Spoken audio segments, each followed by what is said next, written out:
Bank অর্থ পাচার ও অর্থনৈতিক প্রতিষ্ঠানগুলোকে ধ্বংসের মধ্যে দিয়ে বিগত দুর্নীতিবাজ আওয়ামী লীগ সরকার বাংলাদেশে নির্মিত অর্থনৈতিক সম্ভাবনাকে বিপর্যস্ত করে তোলে এবং পরিবেশ, প্রাণ বৈচিত্র্য, জলবায়ুকে বিপন্ন করে।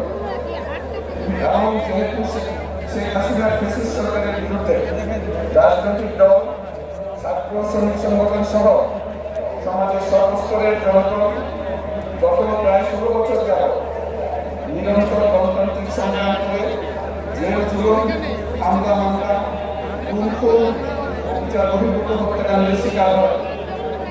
এবং যেহেতু বাংলাদেশের বিদেশি রাষ্ট্রের অন্যায় প্রভুত্ব, শোষণ, রক্ষাকারিত্বের বিরুদ্ধে দেশের মানুষের ন্যায়সঙ্গত আন্দোলনকে বহুশক্তি তারা আমাদের সরকার নিশ্চয় শক্তি প্রয়োগের মাধ্যমে দমন করে।